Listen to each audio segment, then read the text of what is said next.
प्रभात और अंजलि का अफेयर चल रहा था। वो प्रभात की कस्टमर थी और दोनों में प्यार हो गया था। प्रभात और अंजलि हमेशा मेरे घर में ही मिला। साहब आपने जो हमारे लिए किया कोई अपनों के लिए भी नहीं करता साहब। वो हाँ साहब वो मैं आपको कोई शिकायत का मौका नहीं दूंगा साहब। फिर जो जैसा भी बोलेंगे मैं करूंगा ना साहब।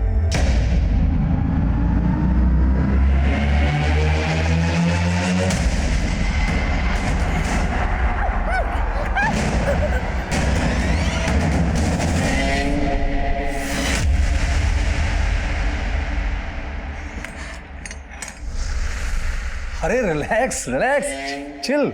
हेलो। अरे हम प्रैक्टिस करते रहेंगे तो हो जाएगा। Practice makes a man perfect. देखिए, इतनी मुश्किलों से तो हम आपके नजदीक आए हैं। अब आपका ये खेल कहीं हमें फिर से जुदा ना कर दे। अरे तो हम थोड़ा ना मरेंगे। अरे वो जो हमारे साथ आएगा ना वो मरेगा। तुम खाली पीछे से आना और फिर उसके बाद हम देख लेंगे।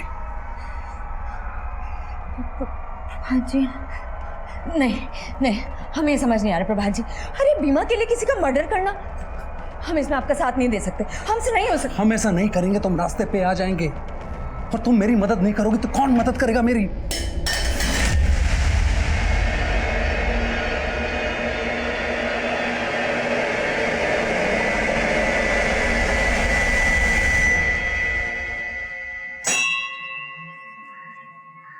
भगवान हम गलत नहीं हैं क्योंकि आप हमारे साथ हैं।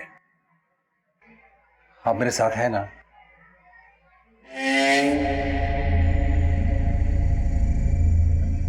साहब दो ना साहब, कुछ दो ना साहब जी, कुछ दो ना साहब। बहुत भूखा हो साहब, कुछ नहीं खाया। भगवान आपकी हर इच्छा पूरी करेगा साहब।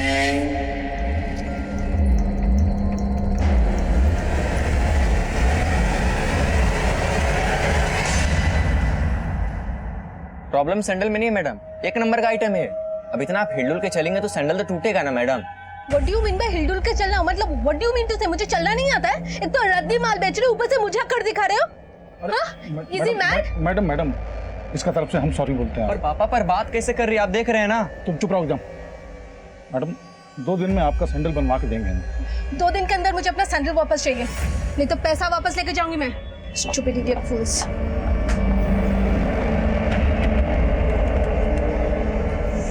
भैया जरा सो समझाइए, कस्टमर से ऐसे बात करेगा? ये ऐसे पेश आएगा? तो बात समझा रहे हैं हम। सुबह से माथा खराब करके रखा इसने। आप खड़े क्या हो? चाय बोलो चाचा के लिए। घनश्याम जी भैया, जाओ जाके चाचा के चाय लेकर आओ। तुमको बोला ना, तुम लेके आओ। हाँ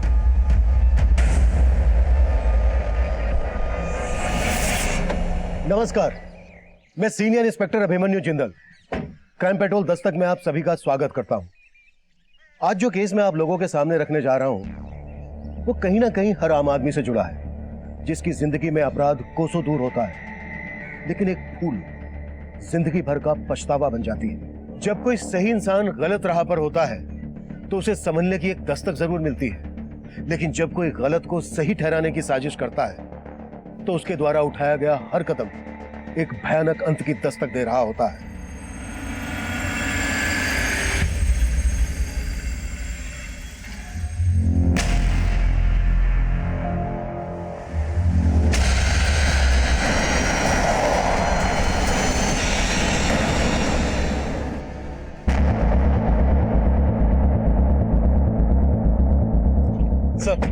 सर इस आदमी का एक्सीडेंट हुआ है। किसी ने कुछ विटनेस किया? किसने उड़ाया इसको? नहीं सर, किसी को कुछ भी मालूम नहीं। सर लोगों ने सुबह यहाँ इसकी लाश पड़ी हुई देखी।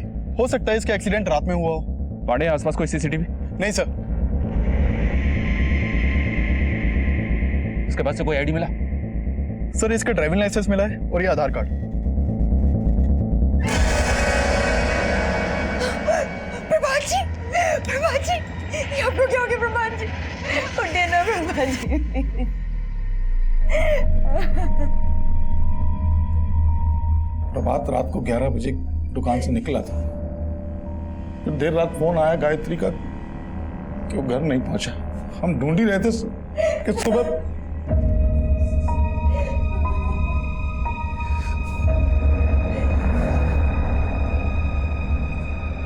देखिए, लग तो ऐसा रहा है कि ये हिट एंड रन का केस है। पोस्टमार्टम के बाद बॉडी आपको सौंप दी जाएगी।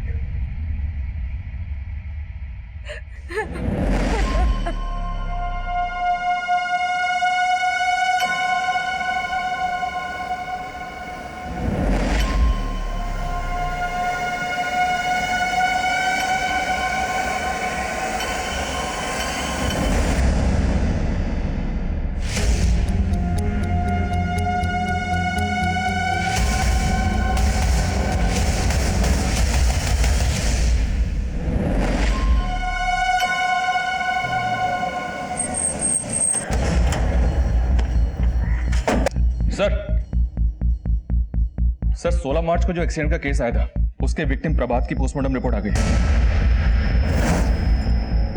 देखने से तो लग रहा था कि एक्सीडेंट होगा, पर रिपोर्ट के मुताबिक प्रभात का मर्डर हुआ था।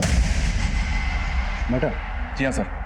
बॉडी पर प्राइमरी इम्पैक्ट पीठ पर है। शायद किसी व्हीकल ने डायरेक्टली प्रभात को पीछे से टक्कर मारी। अगर किसी व्हीकल ने प्रभात की पीठ पर डायरेक्ट टक्कर मारी है, मतलब प्रभात पैदल चल रहा होगा।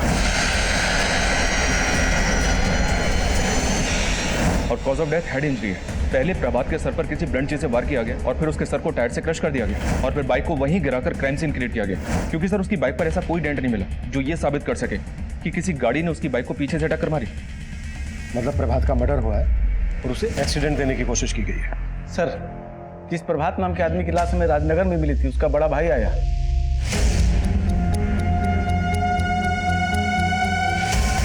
शास्त्री जी, शास्त्री जी। अरे गायत्री जी, आप यहाँ? शास्त्री जी, हम आपसे मिलने आ रहे थे। वो कहा है ना, ऑफिस में तो आप मिलते नहीं है। अच्छा, बस हमको ये जानना था कि प्रभात जी के बीमा का पैसा कब तक मिलेगा? देखिए गायत्री जी, जब तक पुलिस से हमें ये सर्टिफिकेट नहीं मिल जाता कि प्रभात की मौत एक्सीडेंट की वजह से ही हुई थी, तब तक आपको वेट करना होगा। सर, हमको समझ नहीं आ रहा है कि कैसे कहें, हमको बहुत अजीब सा लग रहा है सर।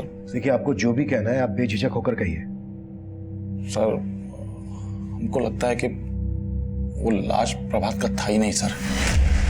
लेकिन सौरभ जी, बॉडी की शिनाख्त खुद आपने और प्रभात की बीवी ने की थी। सर, हमने नहीं की थी सर, गायत्री ने की थी सर। अगर आपको डाउट था तो ये बात आपने हमसे पहले क्यों नहीं कही? सर, गायत्री ने अचानक से इतना कुछ कह दिया सर, वहां कुछ कह नहीं पाए और बाद में हमने बात करने की कोशिश किया तो अजीब सा रवैया था सर उसका। जी भैया, आप प्रभात जी की आत्मा शांति की प्रार्थना की जगह कुछ भी बोले जा रहे हैं। लाश का चेहरा इतना बिगड़ा हुआ था और एकदम से मान लिया तुमने कि वो प्रभात है। कहना क्या चाहते हैं? हाँ, हम अपने पति को नहीं पहचानेंगे? सर, गायत्री उल्टा हमें सुनाने लगी सर, तो हमको लगा कि आप लोगों से ये बात छुपाना नहीं चाहिए सर। मर्डर? प्रभात जी का मर्डर हुआ है? मर्डर हुआ है, लेकिन आपके जेठ सौरभ का कहना है कि जिस लाश की आपने शिनाख्त की थी वो आपके पति प्रभात की नहीं थी। वो तो हमको भी पहले यही बोल रहे थे, लेकिन साहब ये मर्डर का सुन के ना हमको हमारे जेठ जी पे शक हो रहा है। एक मिनट, अब कहना क्या चाह रहे हैं, साफ साफ बताएंगे? प्रभात जी को जरूर हमारे जेठ और उनके बेटे जितेंद्र ने मारा है। ये सब बोल के कि वो लाश हमारे पति की नहीं है, वो आपको भटका रहे हैं, कहानियां बना रहे हैं ताकि आप उन पर शक ना करें। वजह? मेरा मतलब किस मकसद के लिए वो आपके पति प्रभात को मारेंगे? साहब, बाप बेटे दोनों की नजर थी प्रभात जी की दुकान पे। साहब, हम आपको बता रहे हैं कि उन दोनों की नीयत बिल्कुल अच्छी नहीं है। सर, ये नीयत में खोट निकाल के ये गायत्री को गेम कर रही है सर। हाँ साहब, हमें तो ये नहीं समझ में आ रहा कि चाची अचानक से हम पे ऐसा आरोप क्यों लगा रही हैं। हम बता रहे हैं सर, गायत्री कोई गेम कर रही है। सर, डेड बॉडी से जो कपड़े मिले थे वो प्रभात के ही थे और क्राइम सीन से जो बाइक मिली थी वो भी प्रभात की थी। चक्कर कुछ समझ में नहीं आ रहा है, सौरभ की बात सही है या गायत्री का आरोप? सिंह, सबसे पहले लाश का डीएनए मैच करवाओ प्रभात के बेटे कमल के साथ। प्रभात की फैमिली और बिजनेस दोनों से जुड़ी हर बात पता करो। हमें दोनों पॉसिबिलिटीज पर काम करना है। क्या प्रभात का वाकई में मर्डर हुआ है? और अगर प्रभात का वाकई में मर्डर हुआ है तो ये एक साजिश है। तो इस साजिश का मकसद क्या हो सकता है?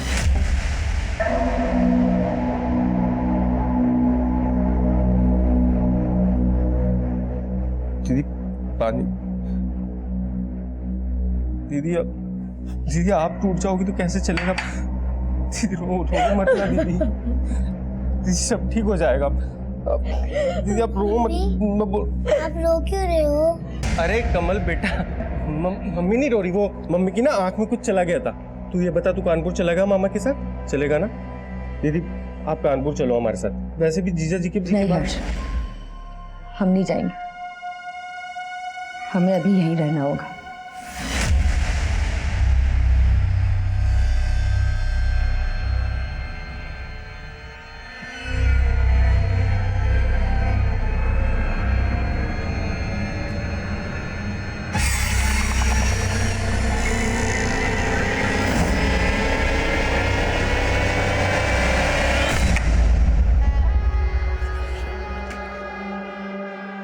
गायत्री, मुझे लगता है सौरभ भैया को प्रभात की प्लानिंग की भनक लग गई है, इसलिए उन्होंने पुलिस को भड़काया।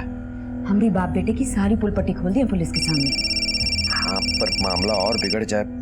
तुम इससे पहले इंश्योरेंस के 35 लाख निकाल लो। कैसे निकालें? वो लोग तो वो पुलिस से सर्टिफिकेट? हाँ, सर्टिफिकेट का इंतजार कर रहे हैं, और इधर जेठ जी ने पुलिस को भड़का दिया है। इंश्योरेंस कंपनी में एक आदमी है हमारी पहचान का, कुछ ले दे के काम हो सकता है। अरे किसका फोन आ रहा है बार बार? अरे वो हमारे ऑफिस से एक फोन। इस विनायक ने भी ना लटका रखा है, क्या कर रहा है कुछ समझ नहीं आ रहा। अरे काय बच्चों का जूता लगा रखे हुए यहाँ पे, निकालो ये सब। यहाँ पे सिर्फ आज के बाद फॉर्मल सूझ रहेगा, बता दे रहे हैं। लेकिन प्रभात साहब तो बोले थे कि अरे प्रभात सर बस करो प्रभात सर। चच्चा को धंधा करने नहीं आता था, अब धंधा कैसे होता है पापा बताएंगे तुमको। अपने बाप का माल समझे हो क्या? चल क्या रहा है यहाँ पे? नहीं हमें और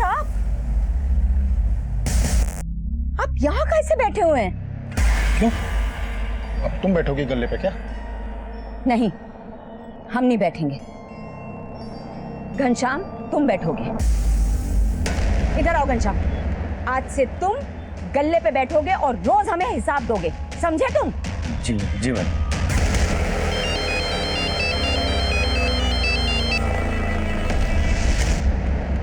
अरे काहे हमें इतना परेशान कर रहे हो आप? अरे परेशानी हमको हो रही है भाभी जी, पूरे 10 लाख रुपए लिए थे प्रभात ने। और एक बात बताइए, वो बीमा वाला पैसा नहीं मिला आपको अभी तक? नहीं मिला है, अगर मिल चुका होता तो हम आपको पैसे लौटा देते ना। लौटाना तो आपको पड़ेगा ही भाभी जी, वो बीमा वाले के पीछे पड़िए और पैसा निकलवाइए। सर, प्रभात की बीवी गायत्री, भाई और भतीजे के कॉल रिकॉर्ड्स में तो शक करने जैसा कुछ नहीं मिला, पर मैं प्रभात के सीए से मिला जो पिछले कई सालों से प्रभात की शू शॉप के अकाउंट्स देख रहा है। उसका कहना है कि कुछ महीनों से प्रभात की दुकान घाटे में चल रही थी। प्रभात ने कई लोगों से कर्जा भी ले रखा था। एक बात और सर, प्रभात ने सिर्फ 3 महीने पहले 35 लाख की एक टर्म इंश्योरेंस पॉलिसी ली थी। तो तुम्हें क्या लग रहा है, ये साजिश इंश्योरेंस पॉलिसी के 35 लाख रुपए निकालने के लिए रची गई थी? पक्का तो नहीं कह सकते सर, हो भी सकता है। इंश्योरेंस पॉलिसी के पैसे लेने के लिए कोई अपना मर्डर प्लान करे, ऐसे एंगल्स कई केसेस में देखने को मिलते हैं। इस केस में भी यही एंगल था। प्रभात ने वाकई में अपनी डेथ प्लान की थी। अरे तो हम थोड़ा ना मरेंगे, अरे वो जो हमारे साथ आएगा ना वो मरेगा। लेकिन पोस्टमार्टम से यह साफ हो गया था कि एक्सीडेंट नहीं बल्कि मर्डर था। और यह मर्डर किसका हुआ था, ये खुलासा वाकई में हैरान कर देने वाला था। सर डीएनए रिपोर्ट, इस डीएनए रिपोर्ट के मुताबिक उस लाश का डीएनए प्रभात के बेटे कमल के डीएनए से मैच हो गया। मतलब प्रभात की बीवी गायत्री सही बोल रही थी, ये लाश प्रभात की ही थी। मम्मी, अब ठीक लग रहा है? अभी कुछ ठीक नहीं है, लेकिन धीरे धीरे सब ठीक हो जाएगा। अच्छा मम्मी, पापा कब आए? पापा घर पे नहीं आएंगे, जब हम बाहर घूमने जाएंगे ना तब वो हमको वहां मिलेंगे, समझे?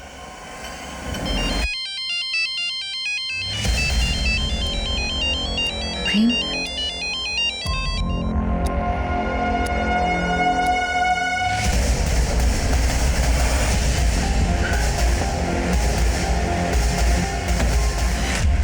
गायत्री जी माफी चाहूंगा, हमने आप पर शक किया। दरअसल आप बिल्कुल सही कह रही थी, वो लाश आपके पति प्रभात की ही थी। आपने अपने जेठ सौरभ और उसके बेटे जितेंद्र पर शक जताया था। अब हम इसी दिशा में काम कर रहे हैं।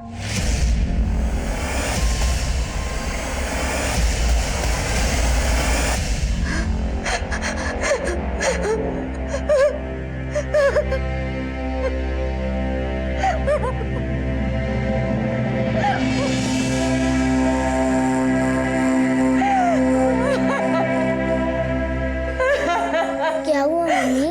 आप रो क्यों रही हैं? अब कोई भी नहीं है यहाँ।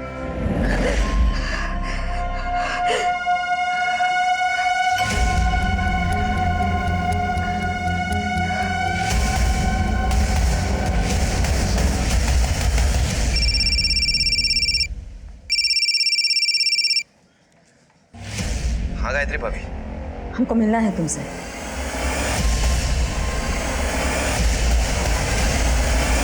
सिंह, अब हमारा फोकस क्लियर है। यह केस प्रभात की हत्या का ही है। अब हमें यह पता लगाना है कि प्रभात की हत्या के पीछे किसका और क्या मोटिव हो सकता है। फिलहाल सबसे बड़ा मोटिव तो सौरभ का ही दिख रहा है सर। इसके बेटे जितेंद्र के बारे में पता किया मैंने, 1 नंबर का चर्सी। 6 महीने पहले प्रभात ने सौरभ और जितेंद्र को नौकरी दी, तभी से प्रभात की दुकान घाटे में जा रही थी, पता किया मैंने। हो सकता है सर दोनों बाप बेटे मिलकर दुकान में घपला कर रहे हो। इस बात का पता प्रभात को चल गया और दोनों ने मिलकर प्रभात का गेम बजा दिया। सिंह, एक काम करो, बुलाओ बाप बेटे को। Sir, Jitendra Tiwari, son of Saurabh Tiwari, तुम दोनों का गेम ठीक से समझ में नहीं आ रहा है मेरे। तूने कहा कि वो लाश प्रभात की नहीं थी, जबकि वो लाश प्रभात की ही थी। तेरे कपड़े का सारा चिट्ठा है मेरे पास। अब अगर तुम लोगों ने तनिक भी चालाकी की ना तो यही। नहीं सर, हम बता रहे हैं आपको। सर, हम कह रहे हैं सर, ये चालाकी गायत्री ने की और करा रहा है सब विनायक। वो विनायक बहुत ही पहुंची हुई चीज है। चाची के साथ उसका चक्कर भी चल रहा है साहब। सर, हमारा लड़का निकम्मा है लेकिन झूठा नहीं है सर। इसने अपनी आंखों से उन दोनों को खुद देखा है एक साथ में। क्या साहब, आप पता लगाएंगे तो खुद ही पता लग जाएगा साहब कि वो दोनों के बीच में क्या चक्कर चल रहा है साहब।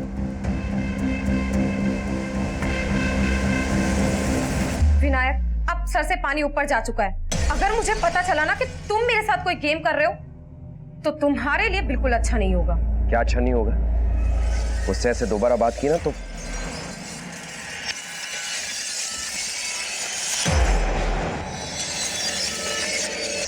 गायत्री भाभी, हमें लग रहा है पुलिस झूठ बोल रही है। भगवान करे यही सच हो। पर प्रभात जी हमसे बात क्यों नहीं कर रहे हैं? भाभी, उसने कहा था ना कि वो कुछ दिन गायब रहेगा, इसीलिए शायद। प्रभात और गायत्री से जुड़ी कुछ बातें पता चली हैं सर। प्रभात की मौत के बाद से ही ये गायत्री इंश्योरेंस कंपनी के लगातार चक्कर लगा रही थी। लेकिन जैसे इंश्योरेंस कंपनी को पता चला कि प्रभात का एक्सीडेंट नहीं उसका मर्डर हुआ था, इंश्योरेंस कंपनी ने गायत्री के क्लेम को होल्ड पर रख दिया। एक और बात पता चले सर, ये विनायक इंश्योरेंस कंपनी के किसी अंदर के आदमी को जानता है, जिसको इसने शायद रिश्वत भी ऑफर की थी। इंश्योरेंस कंपनी में एक आदमी है हमारी पहचान का, कुछ ले दे के काम हो सकता है। साले गल्ले पे बैठा है साला। वो चाची चाहे जो बोले, पर ये दुकान ना मेरा हमारा पप्पा का है। पगला गए हो क्या तुम? पगला गए हो? क्या पक रहे हो? बकवास कर रहा है। तुम लोग उसका बात को दिल पे मत लेना, फालतू का बकता ही। आप लोग बैठे हो, दिखाओ सामान। चल चल दिखाओ वहां पे। क्या कर रहे हो भाई? ज्यादा चढ़ा लिया हो क्या? दिमाग को सही रखो, अपना पैर पे कुल्हाड़ी मत मारो। तो जानते नहीं पुलिस हमारा पीछा कर रही है। चलो चलो हमारे साथ चलो। जीवन, प्रभात साहब गलती की इन दोनों को यहाँ लाके। हमको तो लगता है कि उनको इन्हीं लोगों ने खत्म किया है।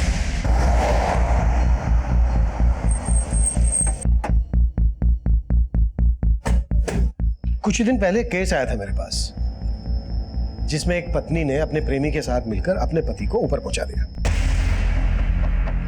आप ये सब बोलकर साबित क्या करना चाहते हैं हमें?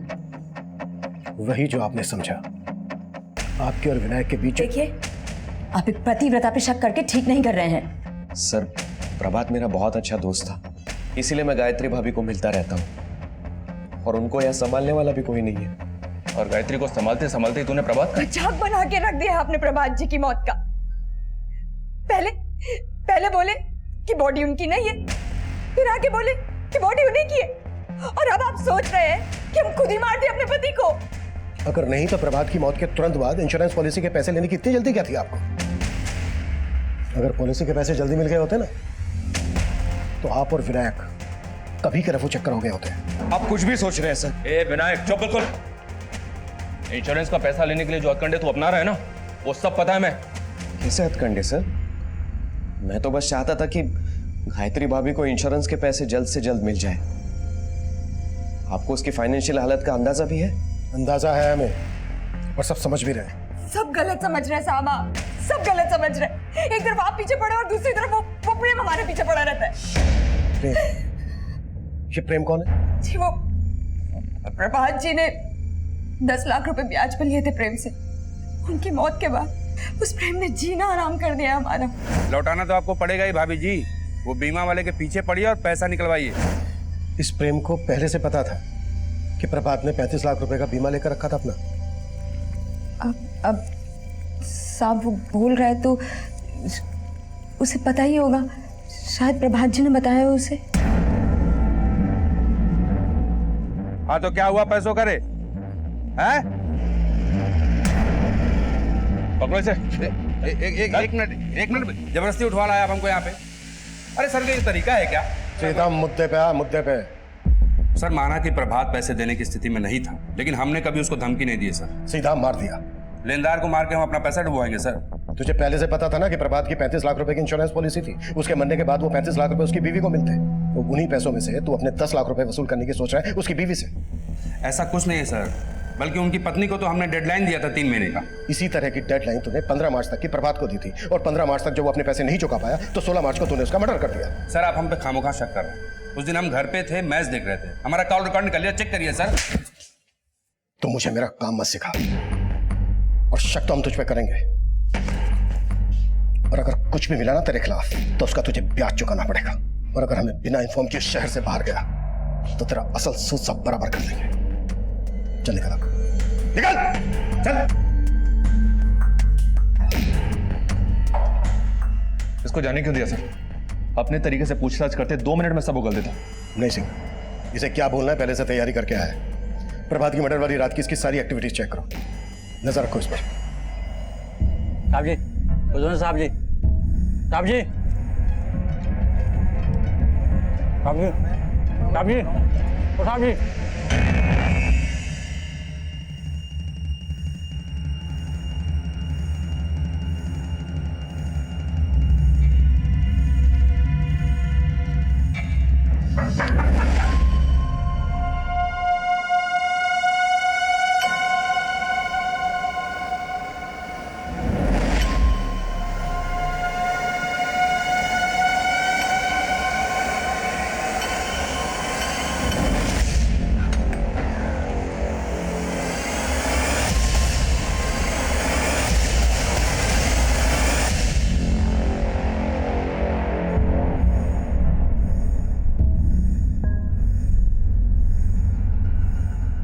सर दुकान के एक सप्लायर का पेमेंट करना था, तो सुबह दुकान जाने से पहले हम गायत्री के पास पेमेंट का बात करने गए सर। वहां पहुंचे तो देखे ताला लगा हुआ है सर। हम गायत्री को फोन किए, उससे चौप हो रहा था। उसके बाद हम वहां से निकल ही रहे थे कि भीतर से कमल का रोने का आवाज आया सर। हम पड़ोसी को सबको इकट्ठा किए और ताला तोड़ दिए सर। बहुत जगह ढूंढे, बहुत जगह बात किए, गायत्री का कुछ पता नहीं चल रहा है सर।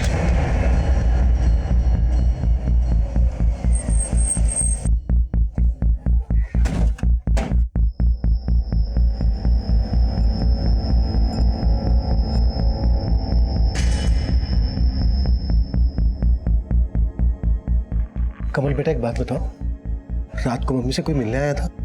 आपने कुछ देखा, कुछ सुना? मम्मी ने हमें रात को ही सुला दिया था, और जब हम सुबह उठे तो मम्मी नहीं मिलती। मम्मी कहाँ है? सर अंदर रूम में ये कुछ डॉक्यूमेंट्स मिले सर। ये तो प्रभात के इंश्योरेंस के पेपर है। सर घर में कुछ भी सस्पिशियस नहीं मिला है, लेकिन सर गायत्री इस तरह से अपने बेटे को घर में बंद करके कहीं गायब हो जाएगी, चक्कर समझ में नहीं आ रहा है। सिंह, ये विनायक और गायत्री की चाल भी हो सकती है। शायद गायत्री अपने बेटे कमल को घर पर छोड़कर इसलिए गायब हुई होगी ताकि हमें लगे कि गायत्री खुद से गायब नहीं हुई है, बल्कि किसी ने उसे गायब किया है। सिंह, पड़ोसी से पूछताछ कर।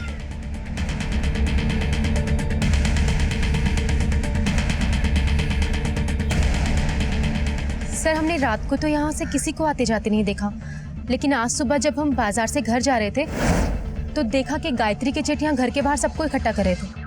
हम वहाँ पहुँचे तो पता चला कि कमल अंदर बंद है और बाहर से ताला लगा है, मगर फिर गायत्री के जेठ ने पत्थर मार के ताला तोड़ दिया।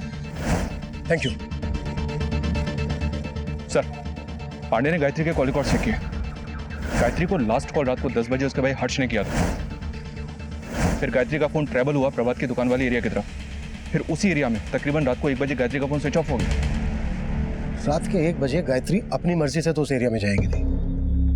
सिंह, उस एरिया का डंप डेटा स्टडी करो, देखो उसमें कोई सस्पिशियस नंबर मिलता है क्या। और कल रात गायत्री के भाई हर्ष ने गायत्री को फोन किया था, बुलाओ उसको। तब तक सौरभ से बात करते हैं। सर आप हम पे शक कर रहे हैं, हम आपकी मदद कर रहे हैं सर। हम बच्चे को लेके आपके पास आए और आप बताइए सर, रात को 1 बजे हम दुकान पे क्या करेंगे? हम टाइम से सो जाते हैं, चाहे तो पता कर लीजिए आप। हमें क्या क्या पता करना है और क्या क्या नहीं करना है वो हम पता कर लेंगे। फिलहाल हमें यह पता है कि गायत्री का फोन दुकान वाले एरिया में रात के 1 बजे तक एक्टिव था। तुम उसी दुकान पे काम करते हो ना? हाँ सर, काम करते हैं, लेकिन 24 घंटे वहां थोड़ी रहते हैं सर। वो जीवन और घनश्याम रात को वहीं सोते हैं सर। अगर गायत्री रात को 1 बजे गई होगी तो उनसे जरूर मिली होगी सर। पता करिए सर आप। सर ये सौरभ अपना बैकअप प्लान तैयार रखता है, लेकिन यह भी तो हो सकता है कि इस बार ये सच बोल रहा हो।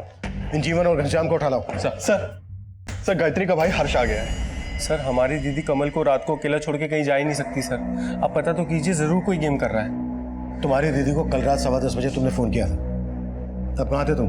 कानपुर में सर। जीजा जी के मर्डर के बाद से हम रोजाना दीदी को फोन करते हैं। कल रात को बात क्या हुई थी तुम्हारी गायत्री से?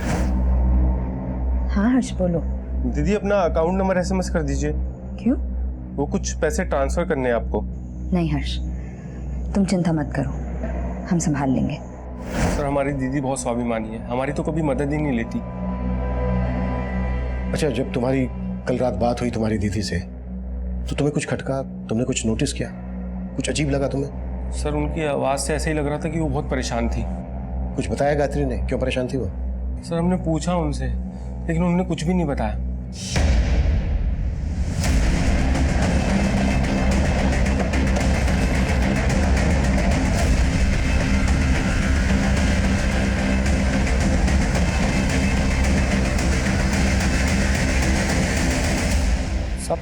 दुकान तो रात को 11 बजे बंद हो जाती है। इतने रात को गायत्री भाभी वहां क्यों आएंगी? गायत्री का फोन वहीं दुकान के एरिया में बंद हुआ था और तुम दोनों दुकान पर ही सोते हो। अगर कुछ भी छुपा रहे हो, कुछ भी, तो अभी बता दो, नहीं तो यहीं काट दो। सर हम कुछ नहीं छिपा रहे हैं सर।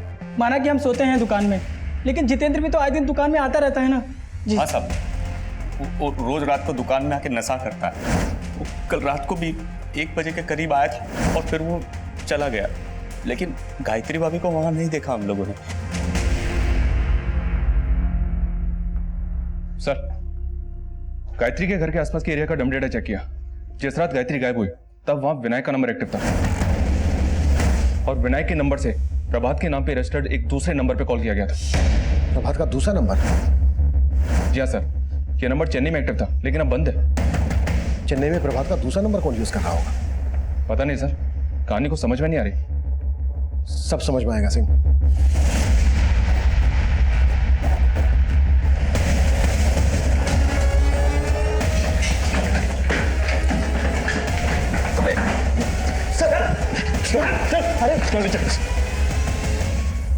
अरे विनायक बाबू, क्या प्लानिंग की है आपने और गायत्री ने? Sir planning? हमने ऐसी कोई प्लानिंग नहीं की थी सर।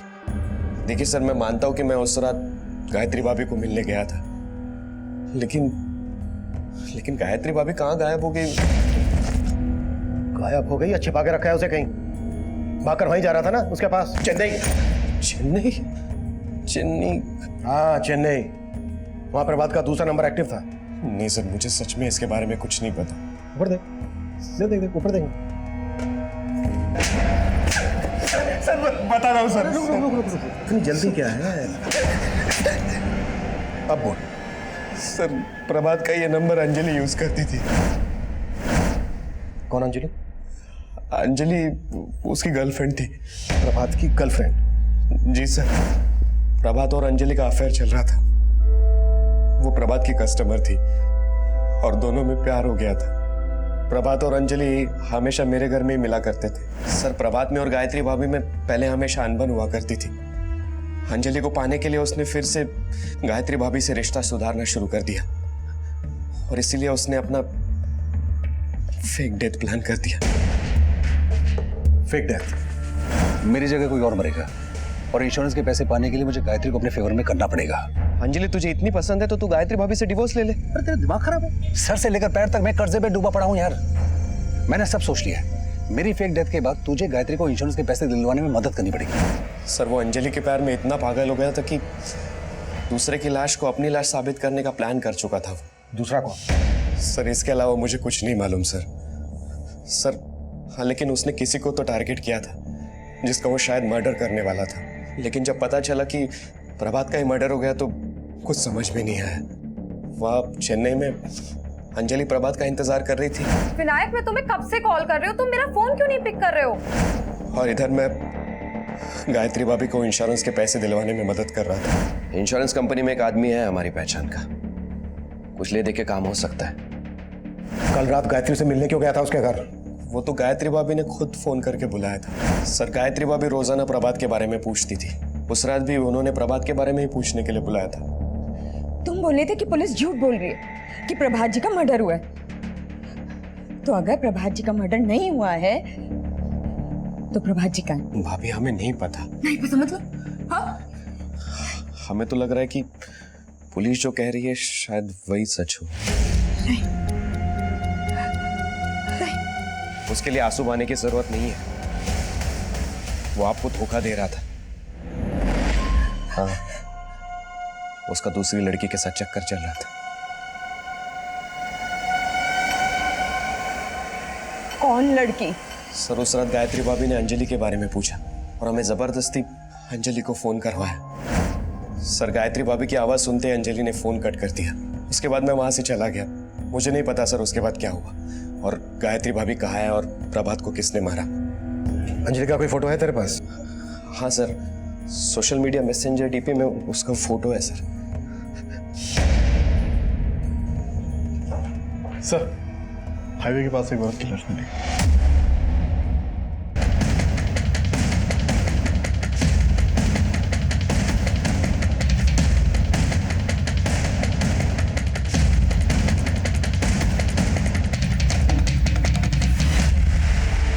पांडे, बॉडी पोस्टमार्टम के लिए भेजो और देखो आसपास कुछ मिलता है क्या। सर, गायत्री का फोन बंद होता है प्रभात की दुकान के एरिया में और लाश मिलती है वहां से 10 किलोमीटर दूर यहाँ हाईवे के पास। मुझे तो ये विनायक का ही गेम लग रहा सर। और ये भी हो सकता है कि प्रभात के मर्डर का प्लान अंजलि और विनायक दोनों ने मिलकर बनाया और इस बात का पता गायत्री को लग गया हो, इसलिए दोनों ने मिलकर गायत्री को मार दिया हो। हमें लग रहा था कि अंजलि इस गेम की मास्टर प्लानर है, लेकिन अपना फेक एक्सीडेंट प्लान करने वाला प्रभात इस केस का असली मास्टरमाइंड है। लेकिन उसका मर्डर कैसे हुआ, किसने किया, यह खुलासा चौंकाने वाला था। लेकिन इस केस की सबसे बड़ी विक्टिम गायत्री थी, जो अपने पति प्रभात के धोखे का शिकार हुई थी। गायत्री और प्रभात की आप बीती की गाज उनके बेटे कमल पर गिरी, जो अब अनाथ हो चुका है। प्रभात के बाद गायत्री का मर्डर किसने किया होगा, यह तब हमारे लिए पहेली बना हुआ था, जिसका जवाब हम अंजलि की तलाश में ढूंढ रहे थे। और अंजलि का गायब होने का खुलासा भी कोई कम चौंकाने वाला नहीं था। सर, विनायक ने कहा था कि अंजलि इंद्रपुरम में रहती थी। इंद्रपुरम पुलिस से कांटेक्ट किया तो उन्होंने बताया है कि वहां एक लड़की की मिसिंग कंप्लेंट फाइल हुई थी। रिपोर्ट में लड़की का चेहरा तो अंजलि से मिलता था, पर कंप्लेंट किसी सोनाली शर्मा के नाम से फाइल हुई थी और ये कंप्लेंट करने वाला कोई और नहीं, अंजलि उर्फ सोनाली का फादर ही है। मैंने बात की उनसे। सर, ये अंजलि नहीं है, मेरी बेटी सोनाली है और मैं किसी प्रभात को नहीं जानता सर। सोनाली करती क्या है? एस्पायरिंग मॉडल है सर, और हमें ये बात पसंद नहीं है। ये सोनाली गायब कब से? 9 मार्च से। प्रभात का मर्डर होता है 16 मार्च को और ये लड़की अंजलि उर्फ सोनाली 9 मार्च को गायब होती है। और विनायक जिस नंबर पर इस सोनाली को फोन करता है, वो नंबर गायत्री के मर्डर वाली रात तक चेन्नई में एक्टिव था। आई एम श्योर कि विनायक कोई गेम खेल रहा है। लेकिन सर, इस विनायक ने जितना बोला है उसके आगे कुछ उगल नहीं रहा है। इसका तो ये भी कहना है कि वो ये तक नहीं जानता कि अंजलि का असली नाम सोनाली है। इस सोनाली का कैसे भी करके पता लगा रहा होगा सिंह, यही हमें इस केस की जड़ तक लेकर जाएगी। आजा, देखो तुम्हारे लिए क्या लाए हैं। टॉफी ले ले ले, पकड़ो। क्यों डरा रहे हो? अब इसे भी मारने का इरादा है क्या? इरादा तुम्हारा है आंटी, पापा ने तुम पे नजर रखने के लिए बोला है, कहीं चाचा चाची की तरह कमल को भी मार डाला तो। क्या सबको अपनी जैसा समझते हो? चलो निकलो यहाँ से, वरना अभी पुलिस को फोन कर दूंगी। सर, पोस्टमार्टम रिपोर्ट के मुताबिक गायत्री की मौत गला दबा के हुई उस रात तकरीबन 12 बजे के आसपास। गायत्री का मर्डर होता है रात के 12 बजे और गायत्री का फोन प्रभात की दुकान वाले एरिया में बंद होता है रात के 1 बजे। मतलब साफ है सिंह, गायत्री के मर्डर के बाद उसका फोन पर्पसली उस एरिया में ले जाया गया। सर, चेन्नई पुलिस ने सोनाली का पता लगा लिया है और उसे अरेस्ट भी कर लिया है। कल सुबह तक वो हमारी कस्टडी में होगी। गुड। सर, ना मैंने प्रभात को मारा है और ना ही गायत्री को। सर, मैंने कुछ नहीं किया। कुछ नहीं किया? नाम बदलकर एक शादीशुदा आदमी को अपने प्यार के जाल में फंसाया और उसे इतना बरगलाया कि वो अपनी सीधी सादी बीवी को छोड़कर तुम्हारे साथ भागने के लिए तैयार हो गया। बोलती है कुछ नहीं किया। और क्या क्या किया है? खुद बोलोगी या बुलवाए तुमसे? मीरा। एक मिनट सर, मैं बताती हूँ। सर, ये सब मैंने अपनी मर्जी से नहीं किया। मुझे हर्ष ने बोला था उसके जीजा जी को फंसाने के लिए।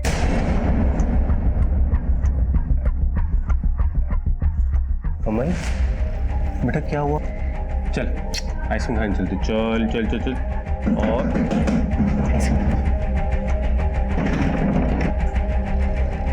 सर, हमारा और सोनाली का अफेयर बहुत पहले से था। हमने ही सोनाली को बताया था कि हमारे जीजा जी गाजियाबाद में रहते हैं। और सर, प्रभात के शॉप में अक्सर जाया करती थी। प्रभात जिस तरह मेरे साथ पेश आता था, मुझे लग रहा था कि वो मेरे साथ फ्लर्ट कर रहा है। और जब मुझे पता चला कि प्रभात हर्ष की जीजा है, तो वो प्लान हर्ष ने ही बनाया था। कैसा प्लान? कैसा प्लान? हमें लगता था कि हमारे जीजा के पास बहुत पैसा है, हमें पैसे की जरूरत थी सर। और सोनाली को भी हमारे कहने पे सोनाली ने हमारे जीजा से अफेयर शुरू कर दिया। वाकई में आपका कलेक्शन बहुत अच्छा है। Thank you very much. You welcome. आते रहिएगा। या श्योर।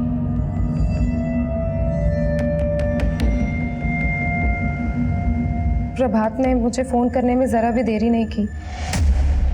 तो प्रभात के घाटे और कर्ज लेने की वजह यह थी कि वो तुम पे पैसे उड़ा रहा था।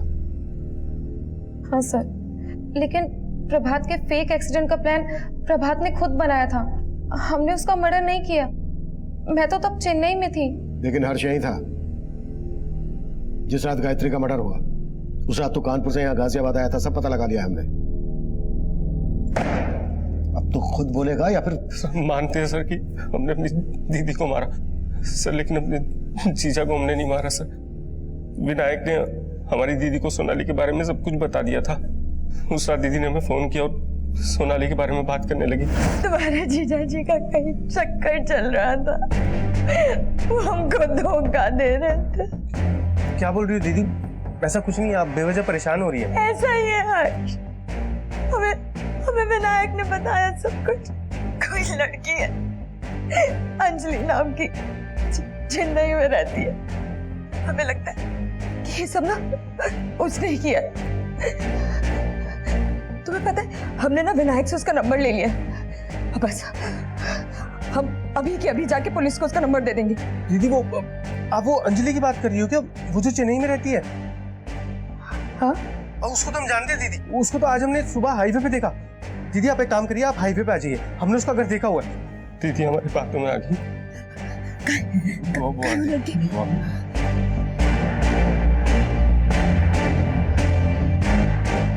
हर्ष, तो एकदम अंधेरा जंगल है। वो लड़की का है हर्ष। सॉरी दीदी। सॉरी क्यों? और गायत्री को मारने के बाद तू गायत्री का फोन लेकर प्रभात की दुकान वाले एरिया में गया। तुझे लगा कि हम सौरभ और उसके बेटे जितेंद्र पर शक करेंगे। हाँ सर, लेकिन हमने अपने जीजा को नहीं मारा सर। सर हमारा प्लान तो ये था कि जब हमारा जीजा हमारी गायत्री दीदी से इंश्योरेंस का पैसा लेकर उनको डिच करेगा तो हम अपने जीजा को डिच करके भाग जाएंगे सर। वो तेरा जीजा प्रभात किसी और को डिच करके उसे मारना चाहता था। कौन था वो आदमी? सर, प्रभात रोजाना एक मंदिर जाते थे। वहां पर एक बंसी नाम का भिखारी है। भगवान आपकी हर इच्छा पूरी करेगा साहब। प्रभात अपने फेक एक्सीडेंट के लिए उसे बलि का बकरा बनाना चाहता था और मुझे लगता है सर ये उसी ने किया है। प्लान के मुताबिक जब प्रभात चेन्नई नहीं आया तो मैंने हर्ष को कहा उसका पता करने के लिए। सब पहले तो बंसी गायब था, लेकिन फिर जब हमको मिला तो बिल्कुल नए कपड़े डाला हुआ था सर। सच का पता करने के लिए हमारे से हाथापाई तक हुई, लेकिन वो भाग गया। सर हमें पक्का लगता है कि उस बंसी ने प्रभात को मारा है। जब उसे पता चला होगा कि प्रभात उसे मारना चाहता है तो उसने ही प्रभात को मार दिया होगा। हमने उस भिखारी को ढूंढने की कोशिश की, वो हमें नहीं मिला, गायब था। हमने उसके झोपड़े का पता लगाया तो हमें मालूम हुआ वहां उसने काफी पैसा छुपा कर रखा था। इससे पहले कि हम इन कड़ियों को ठीक से जोड़ पाते, हमें एक और चौंकाने वाली खबर मिली। सर, प्रतापनगर पुलिस को एक लाश मिली। लाश की शिनाख्त तो नहीं हो पाई, पर बंसी के स्केच से बहुत मैच करती है। इसकी बॉडी पर काफी ब्रांडेड कपड़े भी मिले। सिंह, इन कपड़ों पर जो टैग लगाया ना, इस टैग के बारकोड से यह पता लगाओ कि ये कपड़े कहां से बेचे गए और किसने खरीदे। Right sir. ये देखिए, नया माल दिखा रहे हैं आपको, फ्रेश एकदम।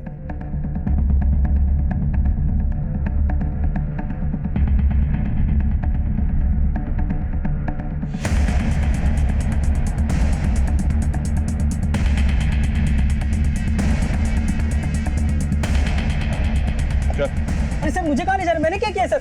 बंसी के लिए कपड़े तूने ही खरीदे थे ना? बंसी? तुम सर, लेकिन सर आप लोग क्या कर रहे हैं? हमें कुछ समझ में नहीं आ रहा है। सीसीटीवी में बंसी के लिए कपड़े खरीदता हुआ दिखा है तो? सर कौन से कपड़े सर? हमने नहीं खरीदे। ऊपर दे। Sir sir sir sir, sir बताते हैं सर, मारिए मत, बताते हैं। हमने ही मारा है बंसी को, क्योंकि बंसी ही जानता था कि हमने प्रभात भैया का भी खून किया था। प्रभात को क्यों मारा? प्रभात भैया के गले से पैसे उस जितेंद्र ने चुराए और उन्होंने हम पर शक किया। लेकिन भैया हमने चोरी नहीं की भैया। साला जिस थाली में खाना खाता उसे तो भैया हमने नहीं चोरी की। भैया आप पीछे मत आओ, तू निकल यहाँ से। सर प्रभात भैया को उस समय तो यकीन नहीं हो रहा था। उन्हें उनकी गलती का एहसास हुआ और उन्होंने फिर से मुझे काम पर बुला लिया। जीवन, आई एम सॉरी भाई। वो बस कीजिए ना भैया, हम तो हमेशा आपको अपना बड़ा भैया ही मानते हैं। मैं अपनी बेइज्जती भूला नहीं था। प्रभात भैया को लगता था कि मैं उनके लिए कुछ भी कर सकता हूँ, इसलिए उन्होंने उस नकली एक्सीडेंट के प्लान में मुझे शामिल किया। प्रभात भैया ने मुझे कहा था कि वो बंसी को रास्ते पर लाएंगे और उसको टेम्पो के नीचे धक्का दे देंगे और मुझे उसे कुचलना था। प्रभात भैया का प्लान था कि बंसी के मर्डर को एक्सीडेंट दिखाया जाए, लेकिन मैंने प्रभात भैया के मर्डर को ही एक्सीडेंट दिखा दिया। Sir, sir. बचा तो तू अब भी नहीं। बुरे काम का अंत हमेशा बुरा ही होता है, ये हम सब जानते हैं। अगर प्रभात ने उस वक्त गायत्री द्वारा दी गई दस्तक को महसूस किया होता, पीछे हट गया होता, तो शायद अंत इतना बुरा नहीं होता। दस्तक गायत्री को भी मिली थी। उसके पति का उसके साथ बर्ताव अच्छा नहीं था। अचानक से उसके पति का बर्ताव उसके साथ अच्छा हो जाना, इंश्योरेंस पॉलिसी के पैसे लेने के लिए षड्यंत्र रचना। लेकिन गायत्री इस दस्तक को महसूस नहीं कर पाई और गायत्री के साथ साथ इसका खामियाजा उसके बेटे कमल को भी उठाना पड़ा। कमल हमेशा के लिए अनाथ हो गया। अब मैं सीनियर इंस्पेक्टर अभिमन्यु जिंदल आपसे विदा लेता हूं। आपसे फिर मुलाकात होगी एक नए केस के साथ। देखते रहिए क्राइम पेट्रोल दस्तक। मकसद बताना नहीं, बचाना है। सर, एक नए केस की फाइल आई है।